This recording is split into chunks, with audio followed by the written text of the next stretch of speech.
parce que Charlemagne nourrit un règne ambitieux. Il veut unifier l'Europe sous une autorité centrale puissante. Et pour réaliser ce rêve, il s'appuie sur la redoutable efficacité de ses cavaliers francs, mais aussi sur une arme secrète qu'il a lui-même instaurée, l'école. La version longue est disponible en rejoignant la chaîne pour moins d'1 €. N'hésite pas à aller voir ça en description.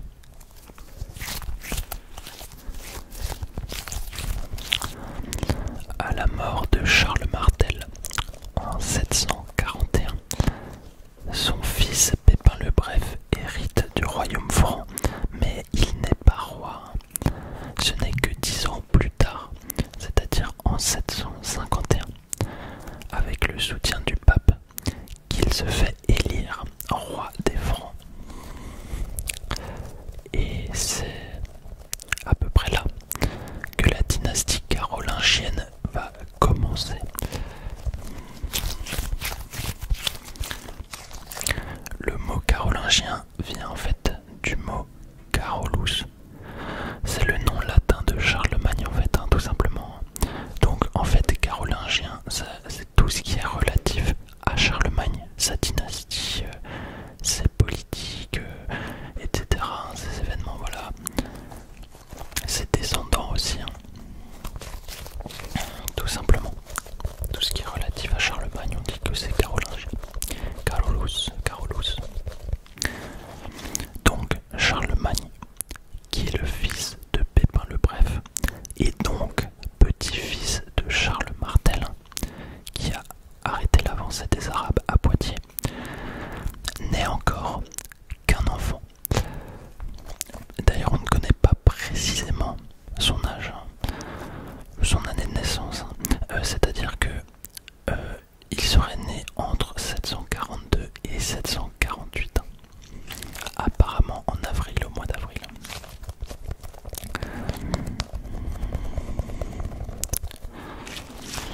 À cette époque, le royaume franc connaît une transformation majeure. Sous l'impulsion de Pépin le Bref, le pouvoir royal se renforce.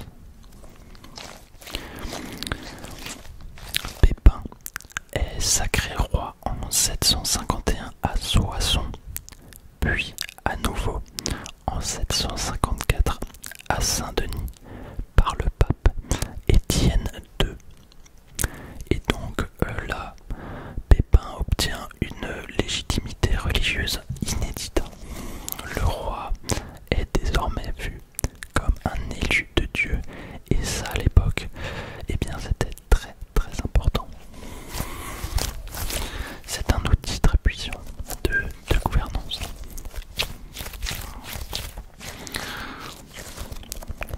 Et ce lien avec l'Église romaine marque une étape décisive dans l'histoire politique de l'Occident médiéval, du Moyen-Âge.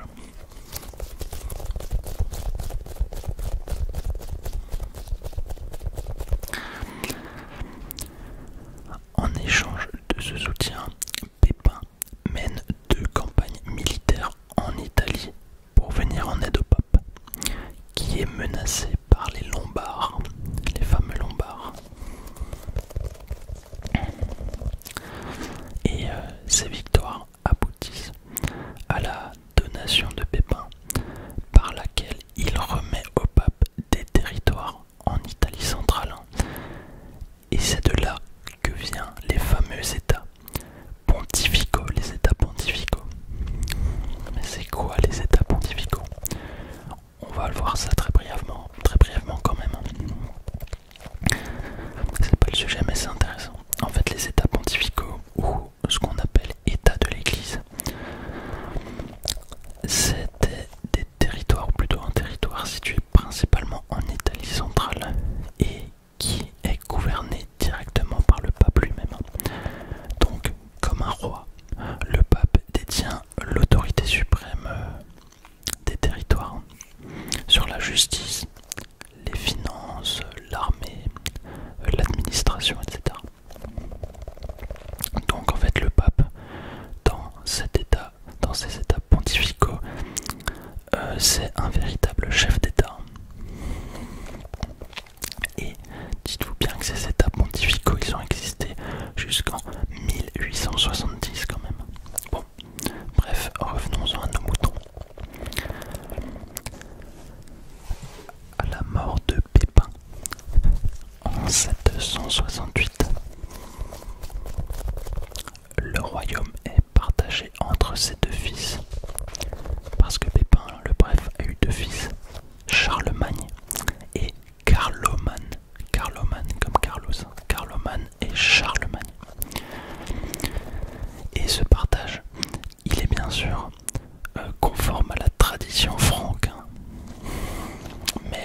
sur son pouvoir en Austrasie, adopte une attitude distante.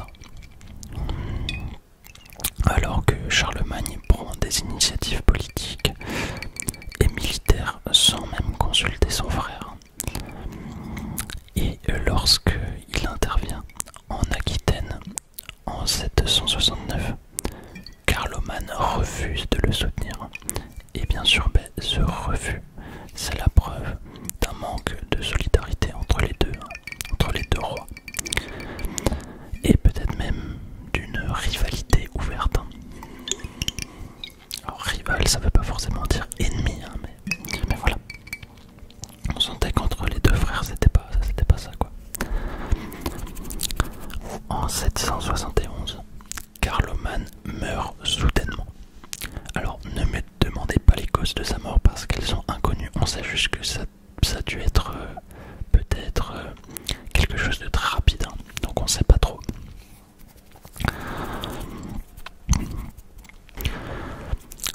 Et son épouse redoute que Charlemagne n'évince ses fils de sa succession. Bon, ses fils qui sont encore jeunes malgré tout. Elle s'enfuit donc avec eux en Italie, à la cour du roi lombard Didier. Et là, elle espère obtenir soutien et refuge. Mais Charlemagne, au lieu de maintenir le partage du royaume, il s'empare sans tarder de l'ensemble du territoire de son frère Carloman. Il écarte bien évidemment les neveux de sa succession et étend donc son autorité sur l'ensemble du royaume franc.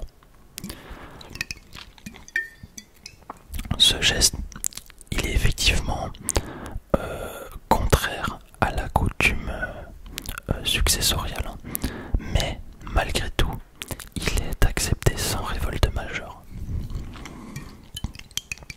La noblesse, en grande majorité, lui reste fidèle. Et donc, déjà là, à cette époque, Charlemagne montre une capacité qu'on peut qualifier de remarquable à imposer l'unité au nom d'un pouvoir fort et centralisé. Et c'est vrai qu'à cette époque, jusqu'au Moyen-Âge, l'unité, c'est quelque chose d'essentiel. C'est pour ça que Charlemagne est si connu.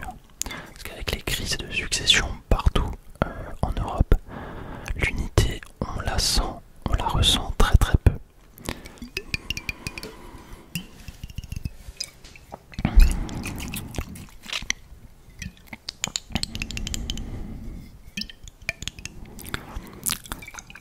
Ce refus d'un partage durable du royaume est bien sûr motivé par une vision politique qu'a Charlemagne. Il sait que l'unité, c'est une condition de la puissance. Le royaume est vaste, entouré de peuples hostiles. On a les Saxons au nord-est, les Bretons à l'ouest, les Lombards au sud, etc. Donc, toute division interne serait un appel au désordre et aux invasions, d'après lui.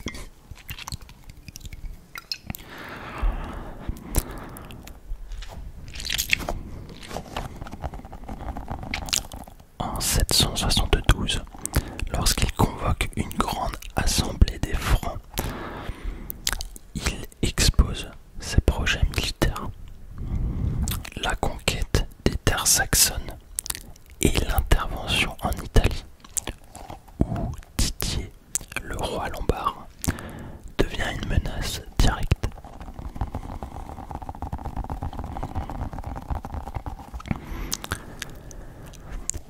Didier, roi des Lombards depuis 757, accueille donc Gerberge, qui est l'épouse de Carlomagne, et ses fils, dans l'intention de les utiliser comme levier contre Charlemagne. En fait, il va les présenter, comme on peut s'en douter,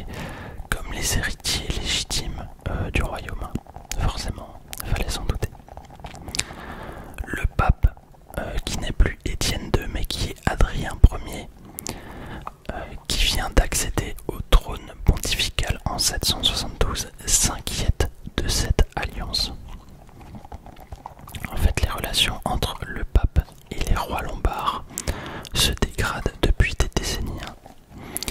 Et Adrien, le pape Adrien Ier, dans la continuité de ses prédécesseurs, voit en Charlemagne un protecteur plus sûr, plus stable, plus fiable. Et donc, il refuse de reconnaître les fils de Carloman et rompt les liens avec le roi lombard Didier.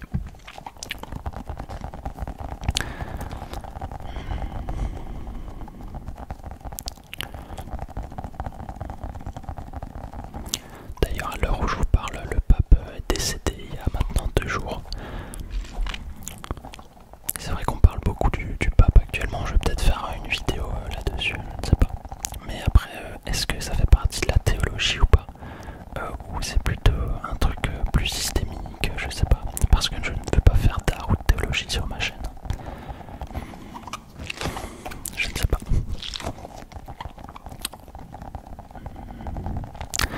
Donc quand le pape Adrien, alors je donne pas son numéro parce que quand c'est le premier t'as pas besoin de donner son numéro. Donc quand le pape Adrien rompt les liens avec Didier, ben, Charlemagne il réagit sans attendre.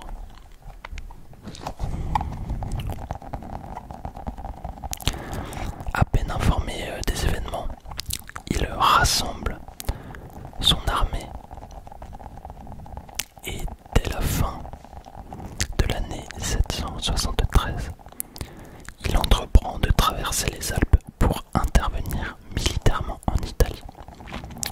Parce qu'il sait que Didier est une menace. Et cette traversée reste dans les annales. C'est un exploit logistique. En fait, les cols alpins sont à cette époque ultra dangereux. Ils sont escarpés, enfin à cette époque encore aujourd'hui, mais on les utilise plus. Souvent couverts de neige, même s'il y a des routes aujourd'hui. Bon. Bref, donc ils sont dangereux, escarpés, couverts de neige, et pourtant Charlemagne parvient à faire franchir à ses troupes des centaines de kilomètres de montagne avec armes, vivres, engins de siège et chevaux. Donc il y avait de la cavalerie.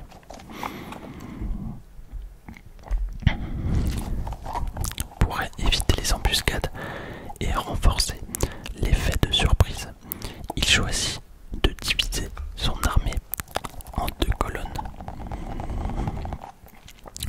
L'une passe par le col du mont Cenis, l'autre par le grand Saint-Bernard, 2 itinéraires qui sont réputés difficiles, et encore plus en hiver. Je vous mets quand même la carte de ces 2 points ici.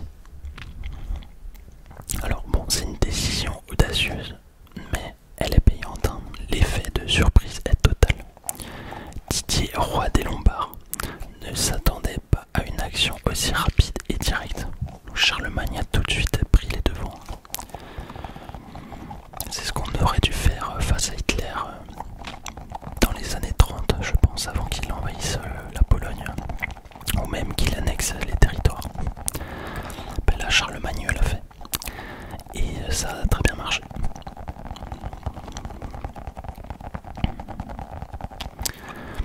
Donc là, Didier se replie précipitamment dans Pavie, P-A-V-I-E. C'est sa capitale, où il va donc subir un long siège de plusieurs mois. Et pendant ce temps, Charlemagne installe un 2e campement à Vérone, où se trouvent les fils de son défunt frère Carloman. Et la ville tombe rapidement aux mains des Francs. Les enfants sont capturés. Et lors du siège de Pavie, la cavalerie franque, menée par les comtes fidèles à Charlemagne, aurait intercepté et mis en déroute plusieurs convois de ravitaillement lombards grâce à leur mobilité hors pair. Et donc, ça permettait d'empêcher les tentatives de briser le blocus, hein, parce que pendant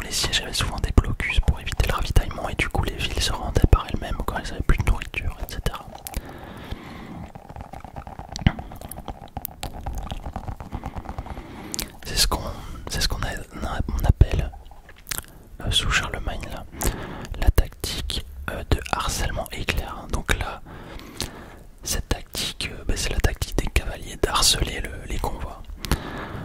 Et elle est évoquée dans les annales de Régni Francorum comme facteur de la reddition de la ville. Je sais pas si... Alors je les ai pas lus, mais je trouvais ça bien de donner quand même une petite source. Les annales Régni Francorum. Je les ai pas lus, mais peut-être que je vais les lire, je vais checker ça.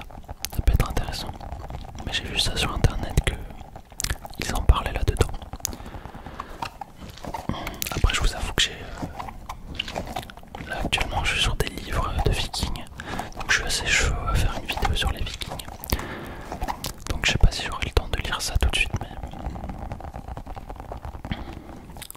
mais que deviennent les enfants de Carloman? Et bien en fait on n'a plus du tout de traces de ces enfants. Aucune source historique là-dessus. Donc on ne sait pas ce qu'il advient d'eux. On peut imaginer qu'ils ont été déposés dans des monastères, probablement pour les écarter définitivement de toute ambition politique, et c'est ce qui était souvent fait à l'époque. On mettait les petits enfants dans les monastères.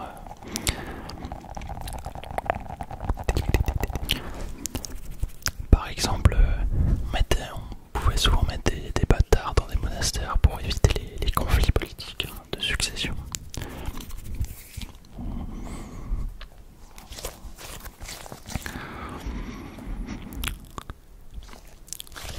Pavie. La ville de Pavie résiste un peu plus longtemps, mais elle finit par se rendre en juin 774. Donc là, Charlemagne entre dans la ville en vainqueur et il se fait même couronner roi des Lombards en conservant le titre de Rex Francorum, c'est-à-dire roi des Français. Et ce cumul de titres, eh bien, il est sans précédent. Aucun souverain franc n'avait encore régné sur deux peuples chrétiens à la fois.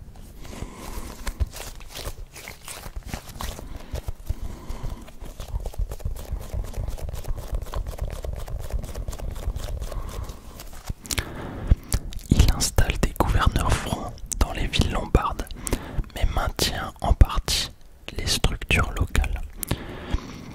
Il confirme les possessions de l'Église romaine en Italie et réaffirme son alliance avec le pape. Donc, le lien entre le pouvoir royal et l'autorité spirituelle du pape devient un axe fort de sa politique, et il a raison, c'est un outil puissant. À l'époque, la religion cadençait le rythme de vie. Donc Charlemagne ne gouverne plus seulement comme chef militaire, mais aussi comme défenseur de la foi. Et c'est un outil extrêmement puissant. Dans le même temps, il lance une première campagne contre les Saxons. Les Saxons, ces tribus germaniques païennes, comme il disait, et qui sont farouchement indépendantes. En fait, ils occupent une large zone entre l'Elbe et le Rhin.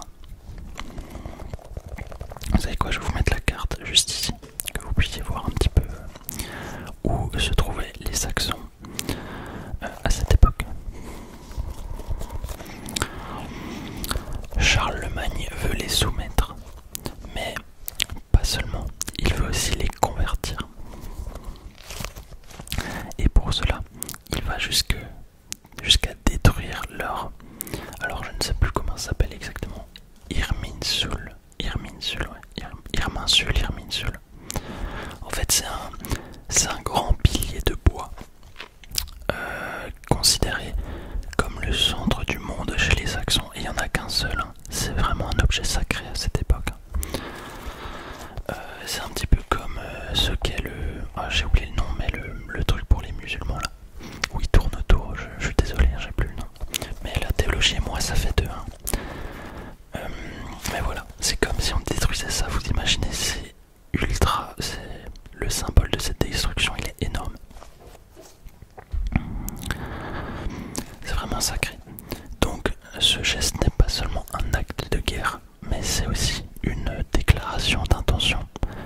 leur culture et leur religion doivent céder la place au christianisme et à l'ordre carolingien. Donc avec cette destruction, il envoie un message extrêmement fort.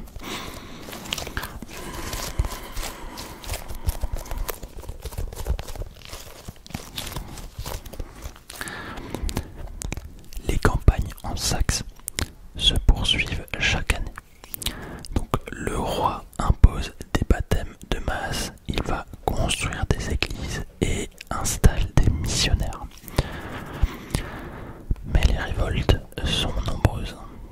Malgré tout, les Saxons résistent avec acharnement et leur chef, Widukind, je sais même pas comment on dit ça, Widukind, ouais ça doit être ça, W-I-D-U-K-I-N-D, Widukind, ouais. Donc leur chef, Widukind, devient le symbole de cette résistance. Il refuse de se soumettre et mène des raids contre des postes francs.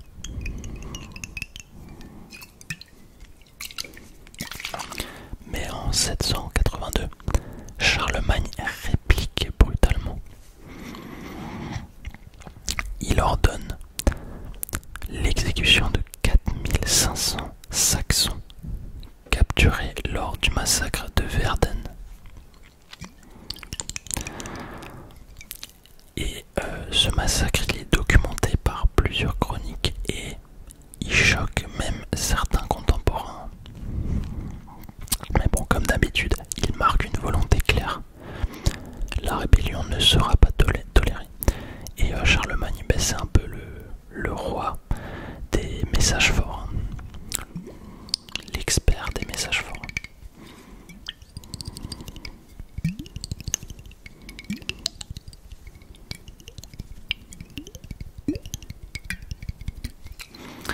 Il est assez radical. Les campagnes en Saxe se poursuivent. Et Charlemagne, malgré la violence de cette guerre, continue d'étendre et d'organiser son empire. Excusez-moi, faut juste que je bois un petit peu parce que là j'en peux plus. Je parle beaucoup. Petite pause de 10 secondes.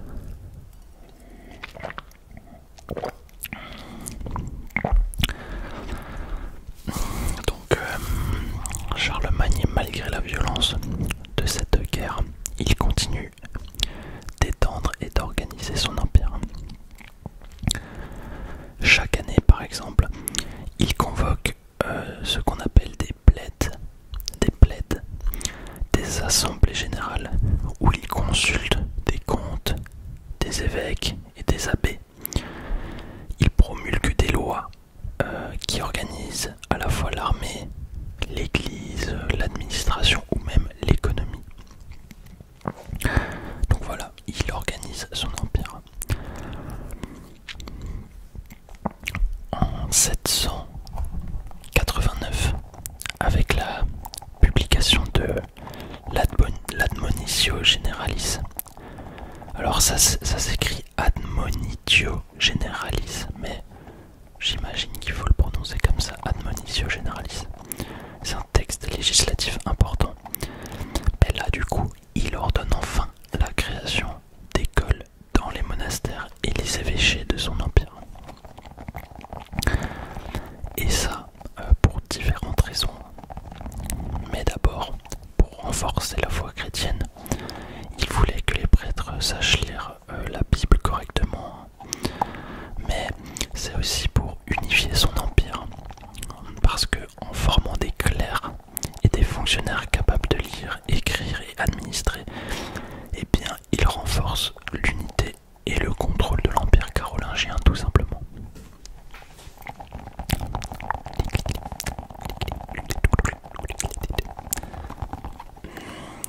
Chaque décision prise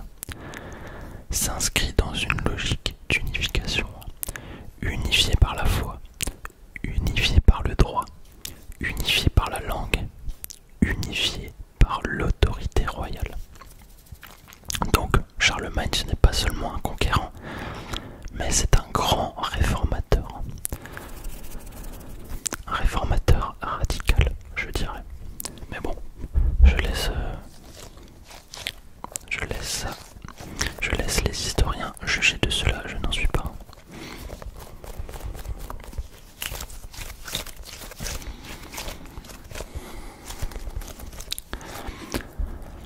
Et là on avance un tout petit peu dans le temps.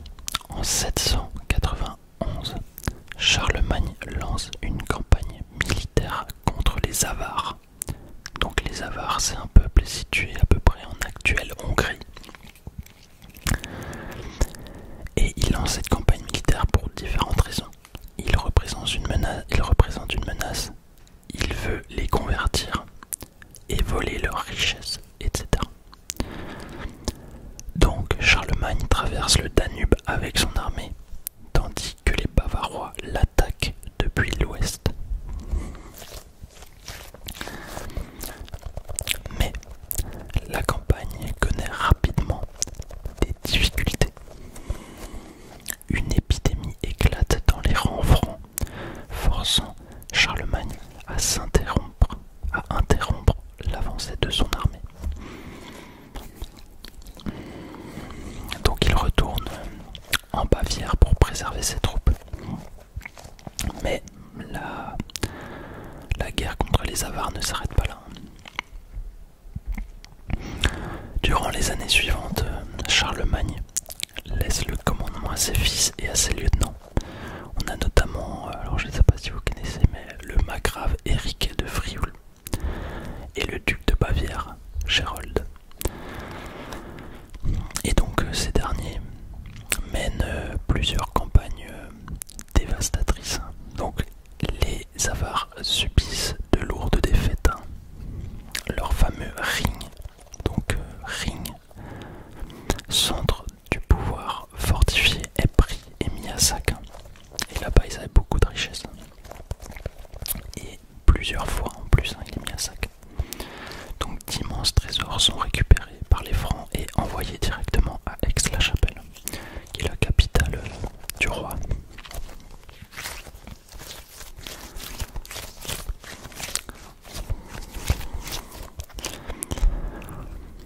Entre 794 et 796, les Avars sont complètement écrasés. Leur structure de pouvoir s'effondre, leur Kagan, alors je ne sais pas comment on dit, K-H-A-G-A-N, moi je dirais Kagan, mais bon ça doit se dire Kagan. Donc leur chef suprême se soumet, leur Kagan se soumet, et une partie du peuple est même christianisée sous l'impulsion de missionnaires envoyés par Charlemagne.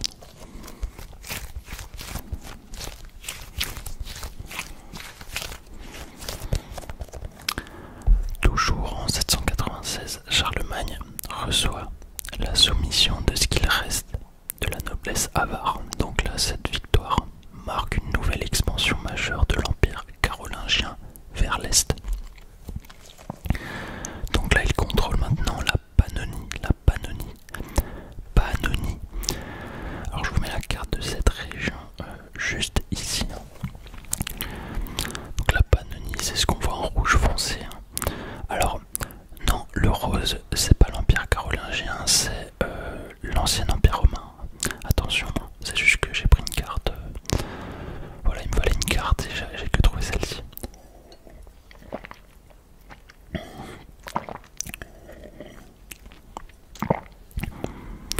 Donc il va militariser la région afin de prévenir d'éventuelles invasions depuis l'Est.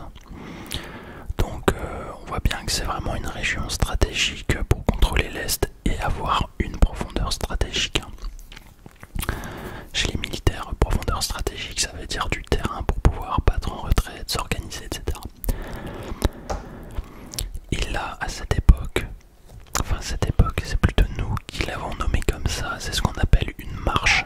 C'est une zone tampon et stratégique, une marche. Donc il fait de la Pannonie une marche de l'Empire. Une zone tampon si on veut.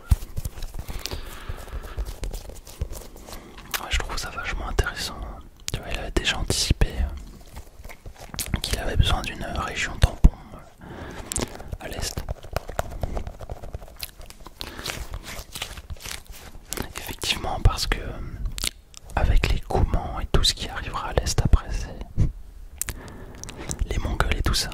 Mais je sais plus à quelle époque c'était les Mongols, c'est un peu plus tard je crois, mais pas bien longtemps après. Mais j'oublie, pas une très bonne mémoire moi. En même temps avec toutes les recherches que je fais, je peux pas tout retenir.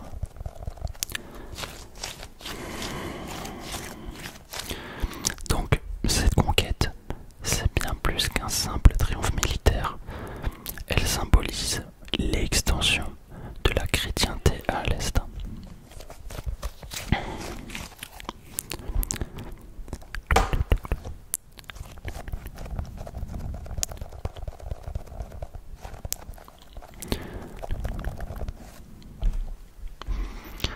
Et d'ailleurs je crois, alors je sais pas si j'ai fait une erreur sur la date, mais je vais aller voir. Parce que Charlemagne a mené des expéditions en Espagne, mais je sais pas quelle est la date exacte.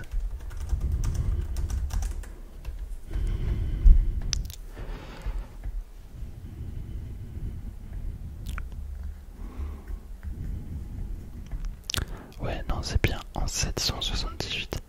Donc là, on retourne un peu dans le passé, mais bon, je l'ai pas mis dans l'ordre chronologique, c'est dommage. Bon, enfin, c'est juste ce point-là. Voilà.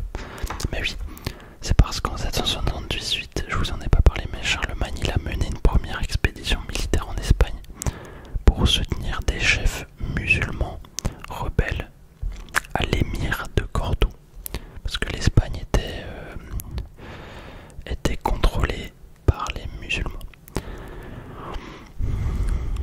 Et l'opération a mal tourné et les armées franques ont subi de lourdes pertes. Voilà.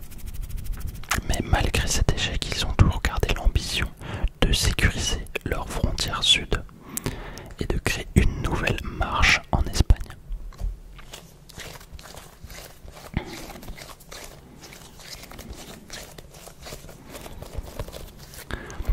Donc là, en 799, donc je retourne dans notre présent, on va dire. Le pape Léon III est exilé, est attaqué et exilé, et il se réfugie auprès de Charlemagne à Paderborn, en Germanie. Charlemagne le protège, il enquête sur les accusations portées contre lui et le raccompagne en personne à Rome. Et ce geste politique, il est bien sûr très fort, et il assoit l'autorité de Charlemagne comme protecteur de l'Église. Vous imaginez? Et là on est en 99, et c'est dans ce contexte que se prépare le couronnement impérial. L'idée germe que seul un homme puissant, pieux et capable d'unir les peuples d'Occident sous la bannière chrétienne peut recevoir le titre d'empereur. Et donc là, retenez cette date, le 25 décembre de l'an 800, lors de la messe de Noël à Rome, le pape Léon III couronne Charlemagne empereur des Romains. Et ce geste relance l'idée d'un empire chrétien en Occident, successeur symbolique de l'ancien empire romain d'Occident disparu en 476 et dont je parle dans la version longue. Je parle de ce contexte-là après la chute de l'empire, etc. Dans la version longue. C'est pour ça que je voulais en parler dans cette version longue, parce que on comprend maintenant le lien, malgré les 3 siècles de différence entre les deux époques, on comprend le lien qu'il y avait entre le contexte géopolitique de l'an 800 et celui de la chute de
avec cette prise de Barcelone, Charlemagne va aussi amorcer une lente reconquête chrétienne dans la péninsule qui était sous domination musulmane.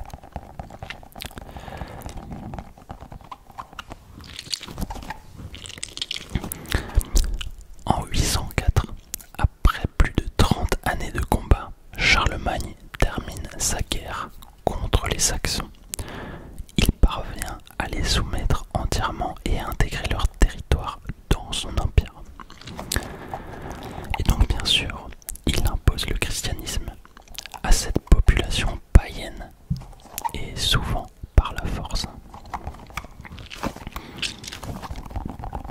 Les chefs saxons qui refusent de se soumettre sont soit déportés, soit carrément exécutés. Et à partir de ce moment, les Saxons ne constituent plus une menace pour le pouvoir carolingien et la région est placée sous contrôle impérial. Et sur la carte que je vous mets là, on peut voir les territoires qui sont intégrés à l'Empire. Et là, l'Empire commence vraiment à être énorme. Il atteint presque son apogée. Après, il y a aussi beaucoup de zones sous influence seulement, mais qui ne sont pas directement contrôlées par les Carolingiens. Entre 805 et 806, Charlemagne est toujours en pleine affirmation de son pouvoir sur les régions périphériques de son empire. Et à cette époque, Charlemagne il a déjà plus de 60 ans. On ne sait pas exactement combien, mais il est très âgé pour l'époque. Et durant cette période, il mène une campagne militaire contre les Slaves, les Bohèmes, Slaves bohèmes et Sorabas, des peuples installés à l'est de l'Empire carolingien. Et ça, c'est dans des régions qui correspondent aujourd'hui à la Bohème, donc République tchèque, et à certaines zones de l'Allemagne orientale.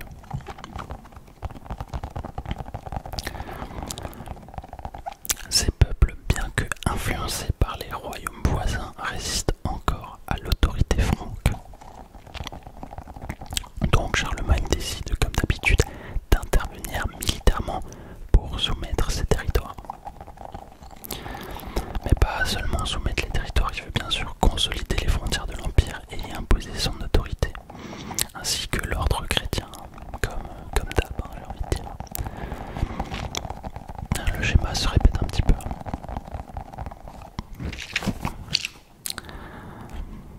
Et en parallèle de ces campagnes, Charlemagne commence à réfléchir sérieusement à la question de sa succession. Je trouvais que c'était tard, franchement.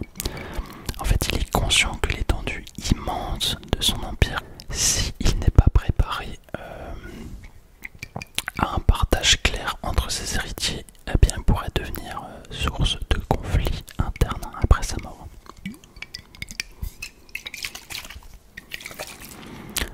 En 806, il rédige donc un acte officiel appelé Divisio Regnorum, dans lequel il prévoit de diviser l'Empire entre ses trois fils encore en vie à cette date. Donc on a Charles qui est l'aîné, on a Pépin qui est chargé de l'Italie, qui porte le nom de son grand-père, et Louis qui gouverne en Aquitaine.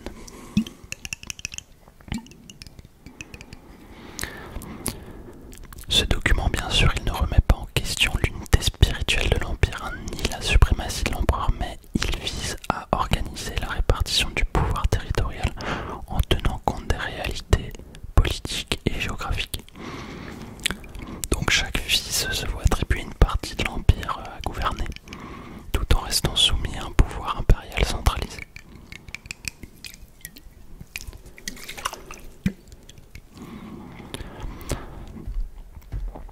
Entre 806 et 810, Charlemagne fait face à une menace sérieuse sur sa frontière nord. Le roi danois Godfred à la tête d'un royaume puissant et ambitieux. Il lance une attaque contre la Frise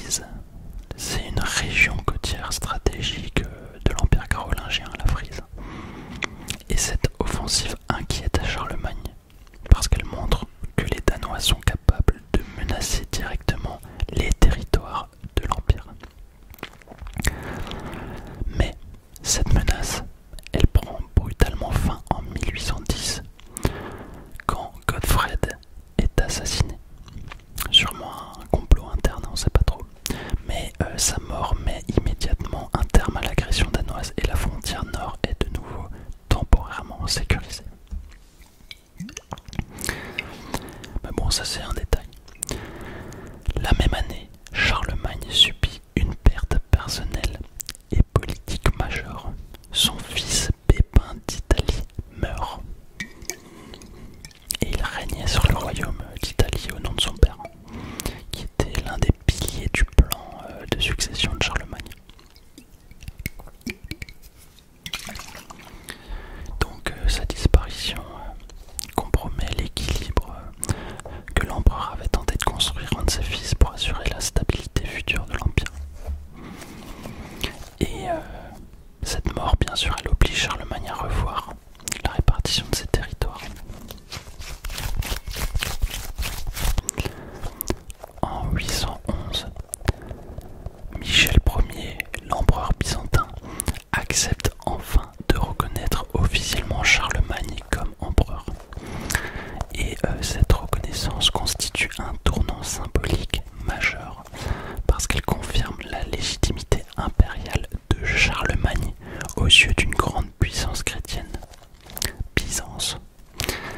Bon après, Byzance ne va pas jusqu'à accorder le titre d'empereur des Romains bien sûr, hein, parce qu'elle considère que ce titre est réservé à son propre souverain. Mais ce compromis diplomatique permet d'éviter le conflit entre les deux empires, tout en affirmant le poids politique et religieux du pouvoir carolingien en Occident.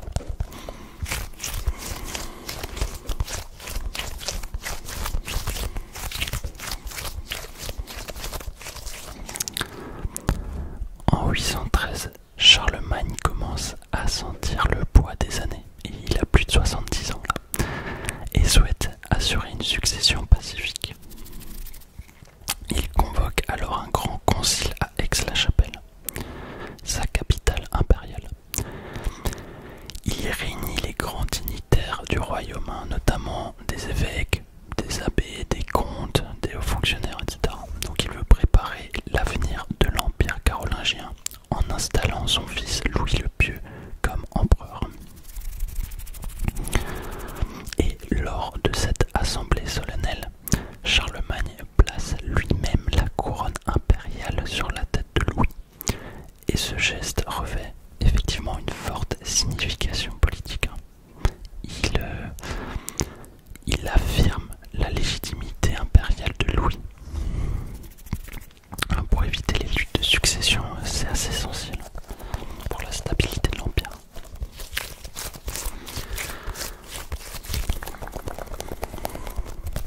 Le 28 janvier 814,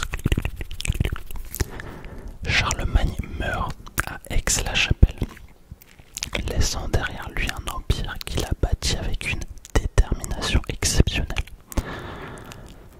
Il a environ 72 ans au moment de sa mort, on estime, c'est une estimation. Un âge relativement avancé pour l'époque. Charlemagne est donc inhumé dans la chapelle palatine qu'il avait fait construire à Aix-la-Chapelle, qui deviendra plus tard la cathédrale de la ville.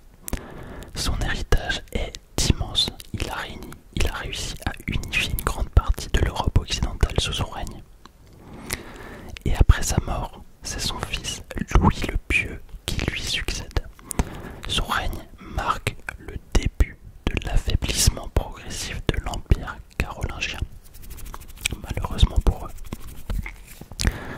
N'hésite pas à liker la vidéo, là, appuyer sur le petit pouce bleu si tu as aimé, si tu veux voir plus de contenu sur la chaîne.